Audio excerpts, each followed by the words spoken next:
ఓం రాజాయ ప్రసన్నతాగే నమో why శ్రవణాయ విద్మహే తమే కామాయ మధ్యం కామేశ్వరో why శ్రవణో దధాతు కుబేరాయ why శ్రవణాయ మహారాజాయ నమః ఓం తద్బ్రహ్మ ఓం తద్వాయుః ఓం తదాత్మా ఓం తత్సత్యం ఓం తత్సర్వం ఓం తత్పురాణం నమః అంతశ్చర్దభూతేన గుహాయాం విశ్వమూర్తిః త్వం యజ్ఞం త్వం మహత్కారం త్వం ఇంద్రత్వం రుద్రత్వం విష్ణుత్వం బ్రహ్మత్వం ప్రజాపతిః త్వం తదాపహాభోత్ప్రాజాన్యవాదాగ్రవాం సత్సవింధతే విష్ణాద్యకరణం ధీమహి తన్నః శ్రీనివాస ప్రచోదయాత్ సర్వాధిష్టానదేవతాయే పంచాంగదేవతాభ్యో నమః సువర్ణదివ్యమంత్రపుష్పాంజలిం సమర్పయామి. ఆత్మప్రదక్షిణ నమస్కారాన్ సమర్పయామి. మంత్రహీనం క్రియాహీనం భక్తిహీనం జనార్దన యత్పోజితం మయా దేవ పరిపూర్ణం తమస్తుతే అనయా ధ్యానావాహనాది షోడశోపచారపూజయా చ ఏతత్ఫలం శ్రీనివాస బ్రహ్మాత్మనమస్తు.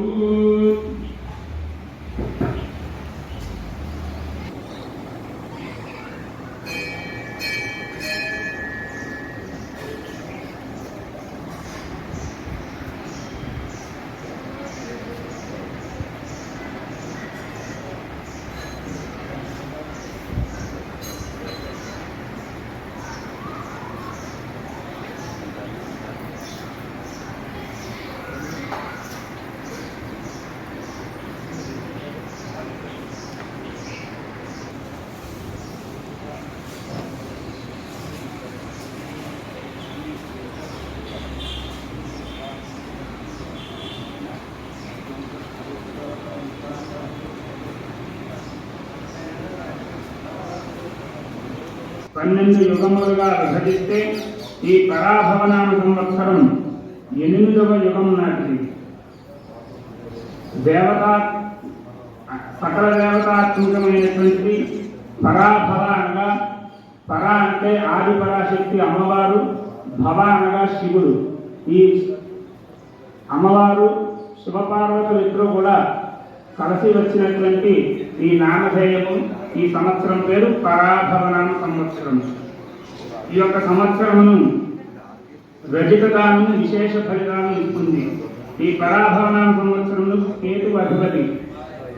ప్రజలందరూ కూడా ఎక్కువగా తీర్థయాత్రలు చేయుట, గంగా నది మొదలైన పవిత్ర నదులలో స్నానము చేయుట, మతపరమైనటువంటి వేడుకలలో పాల్గొనుట, ధర్మము మరియు మోక్ష నియమావళిని ప్రచారం చేయుట, మోక్ష మార్గమునకు అన్వేషించుట, తమ పనులలో ఆలస్యం చేసుకుంట, మూఢభక్తి, మంత్రతంత్రములు, యోగాభ్యాసము, వేదాంత విచారణ, దైవభక్తి, వైరాగ్యము, జ్ఞానము, పూర్వీకుల యొక్క వైభవాన్ని విచారించుట, పితామహాది సంబంధ లాభములు మొదలైనవి కేతు కారకత్వములు.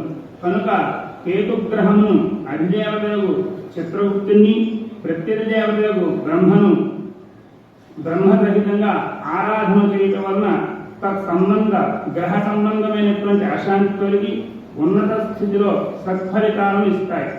వర్షలగ్నంలో తృతీయ అష్టమాధిపతులకు శుక్రుడు మీనరాశి యందు ఉచ్చస్థితిచే అధికమైన విస్తారమైనటువంటి భూమి కలిసి రావటం, దేశంలో దాన ధర్మములు పెరగటం, సరైన సమయంలో సరైన నిర్ణయాలతో దేశ రాజకీయ పాలక వర్గాలు తొట్టుపాట్లు లేకుండా నిర్భయంగా ముందుకు సాగుతాయి. సంవత్సర ప్రారంభంలో ఆర్థిక విషయాలు సామాన్యంగా ఉన్నను క్రమేపీ అదృష్టం కలిసి వచ్చి స్వయం సమృద్ధి కలుగుతుంది. ఇతరులపై ఆధారపడకుండా స్వయంగా సంపాదించినటువంటి ఆస్తి వలన స్వయం సమృద్ధి కలిగి తెలివైన మరియు ఖ్యాతిని పొంది పాలకులు నిర్ణయాల వలన దేశం సుసంపన్నమవుతుంది. యుద్ధాలను ఇష్టపడటం, ఇతరులపై ఆధిపత్య ధోరణులను ప్రదర్శించడం, అధిక రక్షణ నిల్వలు కలిగి ఉండడం, సాంప్రదాయాలు మరియు ఆచారాలను అనుగుణంగా ప్రసిద్ధి చెందించడం జరుగుతుంది. ప్రజల యొక్క ఆరోగ్యం, సాధారణమైనటువంటి జీవన స్థితి మెరుగవుతుంది. ఆర్థిక వ్యవహారాలు, జాతీయ బ్యాంకులు, జాతీయ సంపద, దేశ ఆర్థిక పరిస్థితులు మెరుగవుతాయి. రూపాయి యొక్క మారక విలువ దేశానికి ప్రయోజనకరంగా ఉంటుంది. పర్యాటక, విమానయాన, రవాణా వ్యవస్థలు చక్కగా పనిచేస్తాయి. కమ్యూనికేషన్లు, వార్తారంగం వారి పనితీరు నిష్పక్షపాతంగా ఉంటుంది. కుటుంబం పరిస్థితులు అనుకూలంగా ఉంటాయి. వస్తు నిల్వలు పెరుగుతాయి. గృహ నిర్మాణ రంగంకు పరిమితులు కట్టుబడి పనిచేస్తుంది. ఆక్రమణను ఉపేక్షించరు. పురపాలక సంఘము, పంచాయతీల పనితీరు మెరుగవుతుంది. ఇతర దేశాలతో దౌత్య సంబంధాలతో ఆశావాహమైనటువంటి దృక్పథంతో వ్యవహరిస్తారు. పత్రికా రంగం వారు నిష్పక్షపాతంగా వ్యవహరించి ప్రజాస్వామ్య వ్యవస్థను బలోపేతం చేస్తారు. ఇతర దేశాలతో ఒప్పందాలు మన దేశానికి అనుకూలంగా ఉంటాయి. విశ్వవిద్యాలయాల్లో సృజనాత్మకతను పెంపొందించక కృషి జరుగుతుంది. పరాభవ అధిపతి కేతువు మధ్యవర్షములు చైత్ర వైశాఖ మాసములు యందు ఆహార ధాన్యములు ధరలు పెరుగుతాయి. మేఘాడంబరము, ఉరుములు, మెరుపులు ఉంటాయి. వడగాల్పులు అధికంగా ఉంటాయి. జ్యేష్ఠ మాసంలో అగ్నిభయము, ఆషాఢ మాసమందు ఆహార ధాన్యములు ధరలు పెరుగుతాయి. శ్రావణ మాసంలో అత్యధిక వర్షములు, భాద్రపద మాసంలో దుర్భిక్షము, ఆశ్వేజ మాసంలో ధాన్యములు, వస్తువులు, రసాయన వస్తువులు ధరలు పెరుగుతాయి. కార్తీక, మార్గశిర, పుష్య, మాఘ, పాల్గొన మాసముల యందు ధరలు సరసమానంగా ఉంటాయి. పశ్చిమ దేశముల యందు ఆహార ధాన్యములు ధరలు సరసంగా ఉంటాయి. సింధు, పంజాబ్ సరిహద్దు ప్రాంతముల యందు పంటలు బాగా అనుకూలంగా ఉంటాయి. కేంద్ర రాష్ట్ర ప్రభుత్వాలు వారి యొక్క అధిపతులు, నేతలు స్వచ్ఛమైనటువంటి ఆరోగ్యంతో, స్వార్థరహితమైనటువంటి పరిపాలన, ఆలోచన విధానాలతో ప్రజలకు ఉపయోగకరమైనటువంటి మరియు సమ్మతమైనటువంటి నిర్ణయం తీసుకుని శాసన చట్టసభలలో మరియు ప్రజల యొక్క మద్దతును కూడబెట్టుకుంటారు. ఆంధ్రప్రదేశ్ రాష్ట్రాన్ని దేశంలో అగ్రగామిగా చేసేటువంటి ప్రభుత్వం యొక్క ప్రయత్నాలు ఫలిస్తాయి. కేంద్ర రాష్ట్ర ప్రభుత్వాల మధ్య సత్సంబంధాలు కొనసాగుతాయి. ప్రజా ప్రయోజనాలే లక్ష్యంగా విధి విధానాలు అమలు చేస్తారు. మన ప్రజాస్వామ్య రాజకీయ వ్యవస్థను, ప్రభుత్వాన్ని ఒక క్రమ పద్ధతిలో కూల్చివేసి మన దేశంలో అశాంతి వాతావరణాన్ని సృష్టించే ప్రయత్నాలు కూడా చేస్తారు కొంతమంది. మన దేశ రాజకీయ రక్షణ వ్యవస్థ మనపై ఆధిపత్యాన్ని ప్రదర్శించేటువంటి ఇతర దేశాల యొక్క ప్రయత్నాలను సమర్థవంతంగా తిప్పుకొడుతుంది. మన దేశం మన సైనిక స్థావరాలు ఏర్పాటు చేసే ప్రయత్నాలను నిరోధిస్తుంది. దేశంలో ఆత్మహత్యలు, కరువు కాటకాలు, నేరాలు తగ్గుముఖం పడతాయి. వైవాహిక వ్యవస్థ ఆశావాహకంగా ఉంటుంది. అంటువ్యాధులు అరికట్టబడతాయి. రైల్వే, వైమానిక సంస్థలు మరియు రవాణా రంగం ఆధునీకరింపబడతాయి. గురుడు ఉచ్చరాశి సంచారం వలన మతాధిపతులకు గౌరవాన్ని, దేశానికి సమర్థవంతమైనటువంటి రాజకీయ నాయకత్వాన్ని అందిస్తుంది. ప్రముఖ వ్యక్తులకు అనగా విద్య, శౌర్యము, మంత్రిత్వము నెరుగు వారికి నీతి కుశలతో వ్యవహరించడం వలన పరోపకార ధర్మముకు పట్టుబడిన వారికి ఆకస్మిక రాజ సన్మానాలు, గుర్తింపు కలుగుతాయి. అలంకరణ సామాగ్రి, పుట్టినటువంటి వస్త్రాలు అనగా రెడీమేడ్ వస్త్రాలు, ఆభరణాలకు గిరాకీ పెరుగుతుంది. పరిమితులకు లోబడి వాణిజ్య వ్యాపారాలు చేయటం సంవత్సర ఆరంభంలో 2 రోజులు అనగా ఏప్రిల్ 11, డిసెంబర్ 5 తేదీల మధ్య కుజరాహులు సమసప్తాహ సంచారం వలన దేశారిష్టాన్ని సూచిస్తోంది. అక్టోబర్ 31, డిసెంబర్ 5 మధ్య గురు కేతువుల యొక్క ఏకరాశి సంచారం వలన చండాల యోగాన్ని సృష్టించింది. ఆ కలియుగ దైవం శ్రీ వెంకటేశ్వరుడు ఈ కలిదోషములను నివారించి మానవులకు ధార్మిక పథంలో అలాగే దేశాన్ని, ప్రజలను కూడా నడిపించుగాక.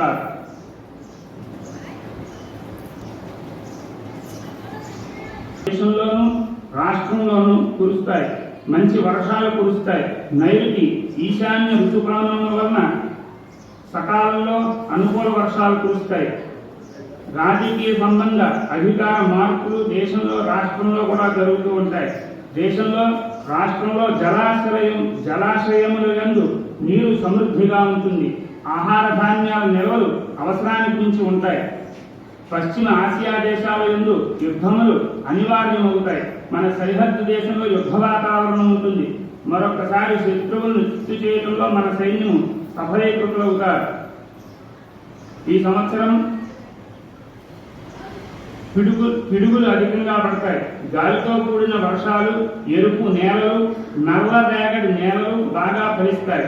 వరి, గోధుమ, మిర్చి, వాణిజ్య పంటలు మరియు సుగంధ ద్రవ్యాలు, మొక్కజొన్న, వేరుశనగ, నువ్వులు, ప్రత్తి పంటలు బాగా ఫలిస్తాయి. మంచి ధరలు కలిగి ఉండటం వలన రైతాంగం సంతోషంగా ఉంటుంది. నూనె మంచి ధర వస్తుంది.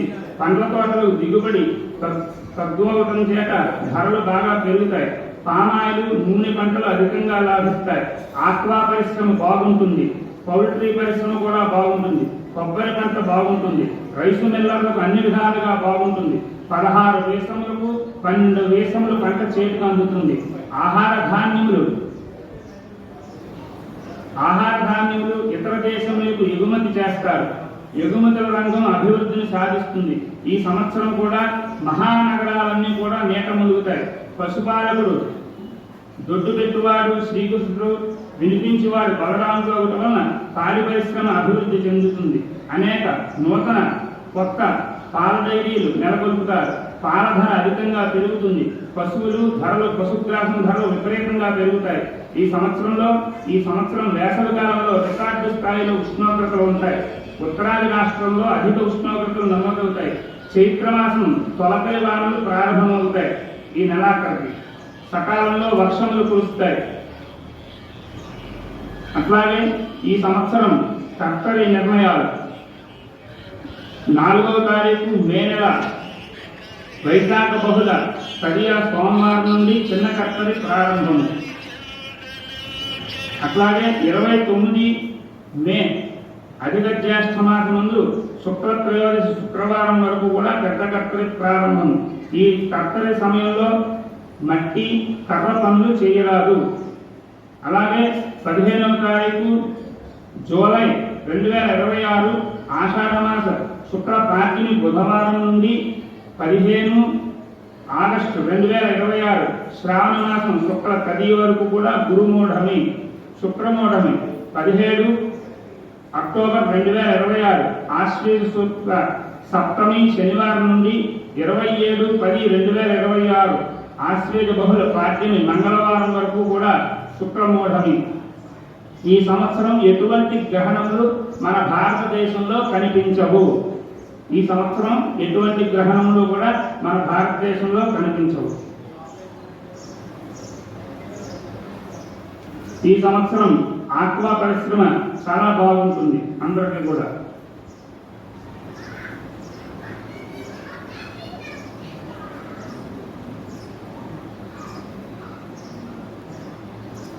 యొక్క కళ్యాణ మహోత్సవాలు ఏప్రిల్ 25వ తారీఖు శనివారం సాయంత్రం నుండి కూడా శ్రీ స్వామివారి యొక్క వైశాఖ మాసంలో జరిగేటువంటి ప్రతి సంవత్సరం జరిగేటువంటి తిరు కళ్యాణ మహోత్సవాలు 25వ తారీఖు నుంచి ప్రారంభమవుతాయి. 27వ తారీఖు సోమవారం వైశాఖ శుద్ధ ఏకాదశి నాడు శ్రీ స్వామివారి యొక్క కళ్యాణ మహోత్సవం ఉంటుంది. అట్లాగే మే 1వ తారీఖు శుక్రవారం పౌర్ణిమ తిథి నాడు స్వామివారి యొక్క రథోత్సవం అంగరంగ వైభవంగా జరుగుతుంది. 9వ తారీఖు మే నెల 9వ తారీఖు శనివారం అఖండ అన్న సమారాధన కార్యక్రమాలు జరుగుతాయి. కావున భక్తులు స్వామివారి యొక్క కళ్యాణ మహోత్సవాలకు ఇచ్చేసి స్వామివారిని దర్శించుకుని స్వామివారి యొక్క కృపకు పాత్రలు కావాల్సిందిగా కోరుతూ ఉన్నాను. ఈ సంవత్సరం మొదటిగా మనకి 12 రాశులు ఉంటాయి. ఈ 12 రాశుల్లో ఉన్న వారికి మొదటగా మేషరాశి వారికి అశ్విని, భరణి, కృత్తిక 1వ పాదం వారు ఆదాయం 11, ఖర్చు 5, రాజపూజ్యం 2, అవమానం 4. ఈ సంవత్సరం ఏలినాటి జరుగుతున్నప్పటికీ కూడా గురు రాహుల యొక్క బలంచే అంతగా పెద్దగా ఇబ్బందులు ఉండవు. గృహ నిర్మాణాలు కలిసి వస్తాయి. నూతన వాహనాలు కొనుగోలు చేస్తారు. ఉద్యోగస్తులైతే ప్రమోషన్తో కూడినటువంటి బదిలీలు జరుగుతాయి మేషరాశి వారి. తదుపరి వృషభ రాశి రెండవది కృత్తిక 2, 3, 4 పాదాలు, రోహిణి, మృగశిర 2 పాదముల వారు. వీరికి ఆదాయం 5, ఖర్చు 14, మంచి 5, అవమానం 4. ఈ రాశి వారికి కూడా గ్రహములు అన్నీ కూడా బలీయంగా ఉండటం వలన పట్టిందల్లా బంగారం అన్నట్లు ఉంటుంది. విలువైన వస్తువులు కొంటారు. సంతానం వృద్ధిలోకి వస్తుంది. ఆప్త బంధువులు దూరం అవుతారు. సంవత్సరం చివరిలో ఊహించిన సంఘటనలు ఎదురవుతాయి. వీరికి నరఘోష ఎక్కువగా ఉంది కనుక వీరు అభిషేకాలు చేయించుకోవడం ఉత్తమం. ఇకపోతే మూడవది మిథున రాశి. మృగశిర 3, 4 పాదములు, ఆరుద్ర నక్షత్రము, పునర్వసు నక్షత్రం 3 పాదముల వారు. వీరికి ఆదాయం 8, వ్యయం 11, రాజపూజ్యం 1, అవమానం 7. గతంలో ఉన్నటువంటి సమస్యల నుంచి బయటపడతారు. కోర్టు వ్యవహారాలు కలిసి వస్తాయి. పుణ్యక్షేత్ర సందర్శనం చేస్తారు. వాహనాలు కొనుగోలు చేస్తారు. ఇంట్లో శుభకార్యాలు కలిసి వస్తాయి. ఈ సంవత్సరం ఈ ఉద్యోగస్తులకు సుదూర ప్రాంతాలకు బదిలీ అవుతారు ఈ మిథున రాశి వారు. ఈ మిథున రాశి వారు గ్రహాలు అన్నీ కూడా అనుకూలంగా ఉన్నప్పటికీ మధ్య మధ్యలో అవాంతరాలు కొద్దిగా ఏర్పడతాయి. అందువల్ల వీరు ఈ మిథున రాశి వారు ఆంజనేయ స్వామికి ఎక్కువగా పూజ చేసుకోవడం వల్ల సత్ఫలితాలను పొందుతారు. ఇకపోతే కర్కాటక రాశి. పునర్వసు 4వ పాదము, పుష్యమి, ఆశ్లేష నక్షత్రముల వారు. వీరికి ఆదాయం 2, ఖర్చు 11, రాజపూజ్యం అంటే మంచి 4, అవమానం 7. వీరికి జన్మగురుడు అయినను ఇబ్బందులు ఎక్కువగా ఉండవు. సాఫీగా వీరి యొక్క జీవనం కొనసాగిస్తారు. విదేశీ ప్రయాణాలు చేస్తారు. అనుకోని సంఘటనలు, తల్లిదండ్రులు లేదా భార్య వంశంలో సూతకాలు ఎక్కువగా ఉంటాయి. సంతానం వల్ల లాభం పొందుతారు. వీరిపై ఎక్కువగా ఎదుటివారికి ఈర్ష్య, అసూయ, ద్వేషం ఎక్కువగా ఉంది. వీరు కూడా మంగళవారము, శనివారము చేయటం వలన వీరికి మంచి చేకూరుతుంది కర్కాటక రాశి వారు. ఇకపోతే సింహరాశి. మహానక్షత్రము, పుబ్బ, ఉత్తర 1వ పాదం వారు.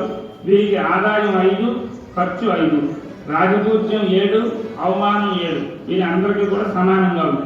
అష్టమ శని ప్రభావంలో జీవితంలో కొన్ని ఇబ్బందులు, అవమానాలు, అపనిందలు ఎదుర్కొంటారు. భార్యాభర్తల మధ్య చిన్న తగాదాలు ఉంటాయి. ఆందోళన కలిగించేటువంటి సంఘటనలు వీరు వింటారు. కనుక వీరు కొత్త జాగ్రత్తగా ఉండడం మంచిది. వీరు కూడా గురువారము, శనివారము కూడా నియమాలు పాటిస్తే బాగుంటుంది. వీరు శివాలయంలో రుద్రాభిషేకం చేయటం వలన, అలాగే సుదర్శన హోమము చేయించుకోవటం వలన ఈ సింహరాశి వారికి మంచి జరుగుతుంది. ఇకపోతే కన్యరాశి. ఉత్తర 2, 3, 4 పాదములు, హస్తానక్షత్రము, చిత్త 1, 2 పాదముల వారు. వీరికి ఆదాయం 8, ఖర్చు 11, రాజపూజ్యం 3, అవమానం 3. ఈ సంవత్సరం వీరికి శుభాశుభ మిశ్రమంగా ఉంటుంది. ఆదాయానికి మించినటువంటి ఖర్చులు. వీరికి కూడా గురు రాహుల బలం వలన కోర్టు వ్యవహారాలు కలిసి వస్తాయి. నూతన వాహనాలు కొంటారు. ఈ యొక్క కన్యారాశిలో ఉన్నటువంటి విద్యార్థులకు మంచి మార్కులతో వారు అన్ని రంగాల్లోనూ కూడా లాభం జరుగుతుంది. అట్లాగే ఈ యొక్క కన్యరాశి వారికి మంగళవారం, గురువారం కూడా నియమాలు పాటించడం వలన వీరికి మంచి జరుగుతుంది. వీరు శనీశ్వరుడికి జపము, హోమము చేసుకోవడం వలన ఈ కన్యారాశి వారికి మంచి జరుగుతుంది. తదుపరి తులారాశి. చిత్తా నక్షత్రము 3, 4 పాదముల వారు. స్వాతి నక్షత్రము, విశాఖ 1, 2, 3 పాదముల వారు. ఈ సంవత్సరం ఉన్న 12 రాశుల్లో కూడా ఈ వృశ్చిక రాశి వారికి బాగుంది. తరువాత తులారాశి వారికి కొంత బాగుంది. ఈ తులారాశి వారు మంచి రాజయోగాన్ని అనుభవిస్తారు. గృహంలో శుభకార్యాలు కలిసి వస్తాయి. ఉద్యోగస్తులకు ప్రమోషన్తో కూడినటువంటి బదిలీలు, విలువైన వస్తు ప్రాప్తి, సోదర మూలకంగా లాభాలు చేకూరుతాయి. వీరికి ఈ తులారాశి వారికి ఆదాయం 5, ఖర్చు 14, రాజపూజ్యం 6, అవమానం 3. ఈ రాశి వారికి స్త్రీలకు కానీ పురుషులకు కానీ యోగదాయకంగా ఉంటుంది. తెలివితేటలు, శక్తి సామర్థ్యాలు మిమ్మల్ని రక్షిస్తాయి. మీ ముఖము చూసిన వెంటనే ఇతరులకు గౌరవం కలుగుతుంది, మంచి అభిప్రాయం కలుగుతుంది. ఈ తులారాశి వారికి అన్ని విధములుగా బాగుంటుంది. వీరికి కూడా అన్ని బాగుండటం వలన వీరికి కూడా నరభాష ఎక్కువగా ఉంటుంది. వీరు కూడా ఆంజనేయ స్వామికి కానీ సుబ్రహ్మణ్య స్వామికి కానీ ఆరాధన చేసుకోవటం వలన వీరు సత్ఫలితాలను పొందుతారు. ఇకపోతే వృశ్చిక రాశి. విశాఖ 4వ పాదము, అనురాధ నక్షత్రము, జ్యేష్ఠ నక్షత్రముల వారు. ఆదాయం 11, ఖర్చు 5, రాజపూజ్యం 2, అవమానం 6. ఈ సంవత్సరం వీరికి చాలా అనుకూలమైనటువంటి సంవత్సరం. అన్ని రంగంలో వారు అభివృద్ధిలో ఉంటారు. గతంలో ఉన్న సమస్యలు తొలగి జీవితంలో చాలా ఆనందం పొందుతారు. నూతన వాహనములు, గృహ నిర్మాణాలు, సంతాన సౌఖ్యము వీరికి కలుగుతుంది. ఈ యొక్క రాశి వారికి స్త్రీ పురుషులు ఇరువురికి కూడా గురుబలం చాలా బాగుండటం వల్ల, అలాగే రాహు యొక్క ప్రభావం కొంత తగ్గినా కూడా అన్ని రంగాల వారు కూడా బాగానే ఉంటుంది. శుభాశుభ మిశ్రాలుగా ఉంటాయి. వీరు కూడా మంగళవారము, శనివారము నియమాలు పాటించడం వలన వీరికి కొంత ఉపశమనం కలుగుతుంది. తదుపరి ధనుస్సు రాశి. ఈ ధనుస్సు రాశి వారు మూలా నక్షత్రము, పూర్వాషాఢ, ఉత్తరాషాఢ 1వ పాదం వారు. వీరికి ఆదాయం 14, ఖర్చు 11, రాజపూజ్యం 5, అవమానం 6. ఈ సంవత్సరం వీరికి అర్ధాష్టమ శని జరుగుతుంది. అష్టమ గురుడు జరుగుతూ ఉన్నారు కనుక కొంత అనుకూలంగా ఉండదు, కొంత అనుకూలంగా ఉంటుంది. వీరు ఈ రాశిలో ఉన్నటువంటి ఉద్యోగస్తులకు ప్రమోషన్తో కూడినటువంటి బదిలీలు, నూతన వస్తు ప్రాప్తి కలుగుతుంది. ఈ ధనుస్సు రాశిలో ఉన్నటువంటి స్త్రీ పురుషులకు గురుడు రాహు వల్ల శనిగ్రహ ప్రభావం అంతగా ఉండదు. జీవన సౌఖ్యము, సాంఘికంగా మానసికంగా ఉత్తేజంతో ఉంటారు. కొంతమేర జాగ్రత్త అవసరం. వీరి యొక్క ఈ ధనుస్సు రాశిలో ఉన్నటువంటి వారికి ఉన్నతమైనటువంటి స్థితిని చూసి ఓర్వలేకపోవటం, నరఘోష అధికంగా ఉంటుంది. వీరు శివాలయంలో శనేశ్వరుడికి తైలాభిషేకం చేయించుకోవడం వలన ఈ ధనుస్సు రాశి వారికి మంచి జరుగుతుంది. అంతేకాకుండా శివదీక్ష కూడా తీసుకోవడం వలన ఈ ధనుస్సు రాశి వారికి మంచి జరుగుతుంది. ఇకపోతే మకర రాశి. ఈ యొక్క మకర రాశిలోనే స్వామివారి నక్షత్రము శ్రవణ నక్షత్రం. ఉత్తరాషాఢ 2, 3, 4 పాదములు స్వామివారి నక్షత్రము శ్రవణ నక్షత్రము. ధనిష్ట 1, 2 పాదములు. ఈ సంవత్సరం వీరికి మకర రాశి వారికి ఆదాయం 2, ఖర్చు 8, మంచి 1, అవమానం 6. ఈ సంవత్సరం శని చాలా బలీయంగా ఉండటం వలన గత సంవత్సరం కంటే బాగుంటుంది. నూతన కార్యక్రమాలకు శ్రీకారం చుడతారు. కోర్టు వ్యవహారాలు జయం కలుగుతుంది. తీర్థయాత్ర ఫలప్రాప్తి, నూతన వాహన ప్రాప్తి, విద్యార్థులకు అన్నింటా విజయం ఈ మకర రాశి వారికి. ఈ యొక్క మకర రాశి వారికి స్త్రీ పురుషులకు శనిగ్రహ ప్రభావం వలన రాహుగ్రహ ప్రభావం అంతగా పనిచేయదు. సౌఖ్యమైనటువంటి కుటుంబ జీవితం, సాంఘికంగా మానసికంగా కూడా ఉన్నతమైనటువంటి స్థితి లభిస్తుంది. ఈ రాశి వారి మకర రాశి వారికి ఈర్ష్య, అసూయ ఎక్కువగా ఉంటుంది.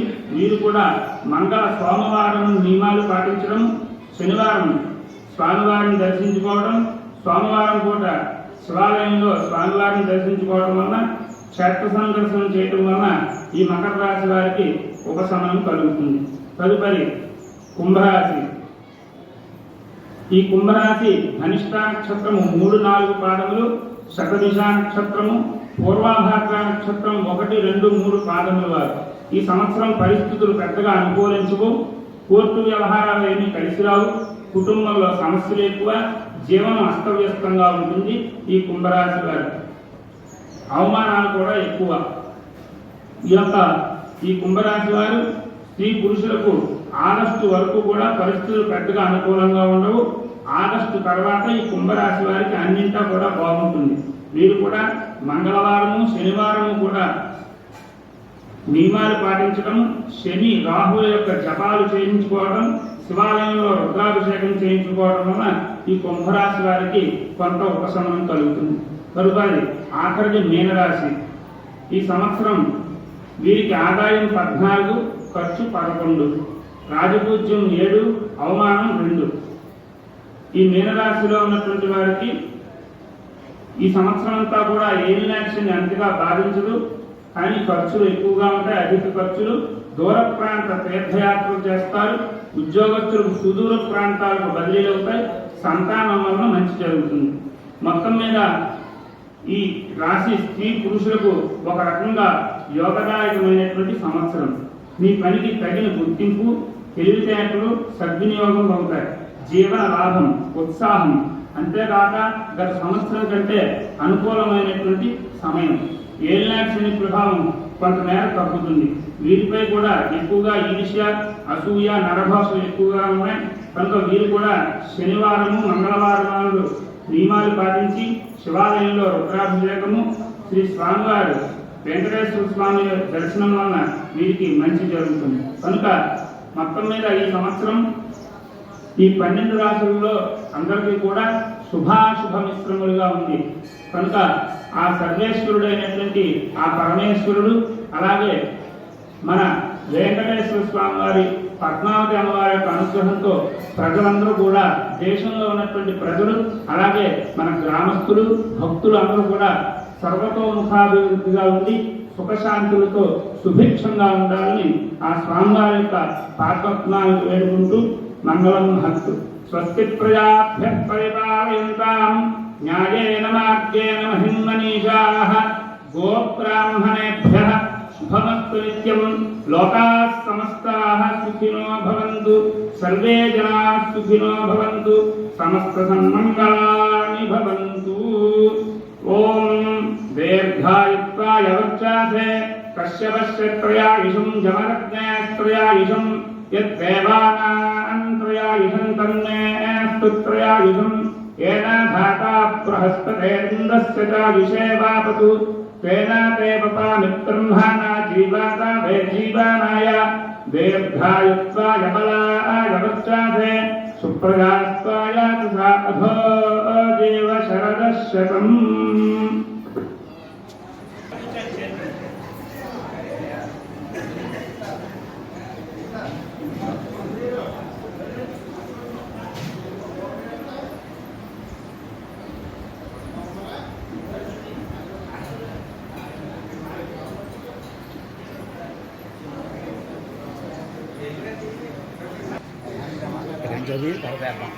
ఇంకా ఆయన ఉన్నారు కదా, సత్యనారాయణ వచ్చారు కదా.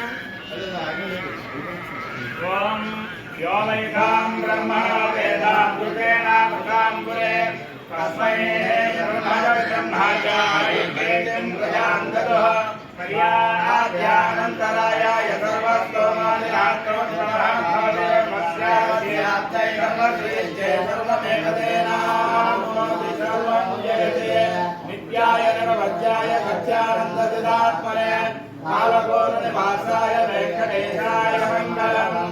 శతమానం భవతి శతాయ పురుషస్యేంద్రియ ఆయుష్యేంద్రియే ప్రతిష్టతి.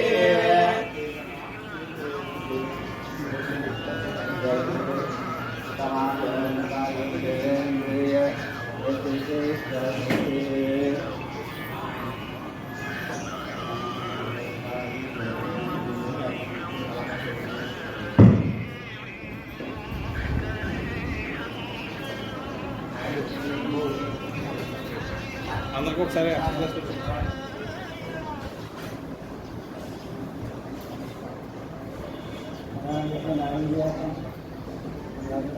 కానీ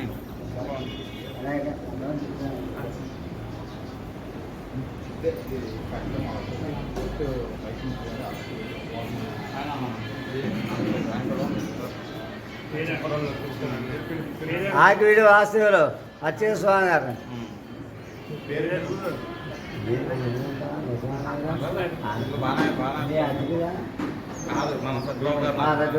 అక్కడ మన దేవాదాయ ధర్మాదాయ శాఖ శ్రీ ఆంధ్రప్రదేశ్ ప్రభుత్వం యొక్క సూచన మేరకు ఆకులు వాస్తువులు శ్రీనాథ్ వలుగురంగ దేవస్థానం అక్షర స్వామి వారు ఆకులు వాస్తువులకి చైర్మన్ గారిచే చిరు సన్మానం. హలో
హలో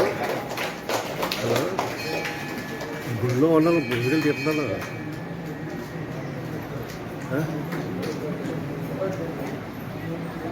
అది అది ఇచ్చి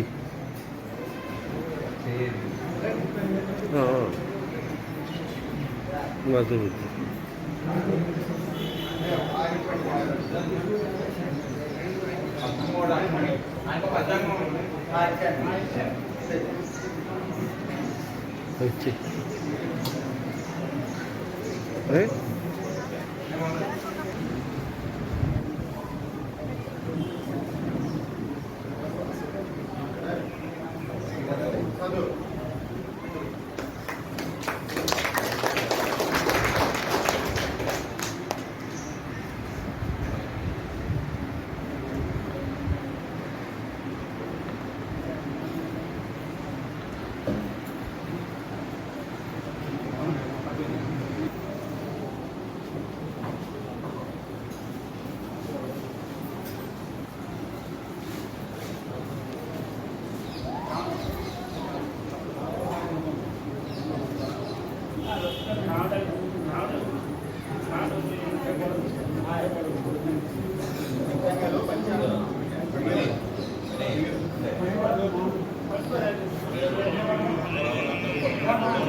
Ini juga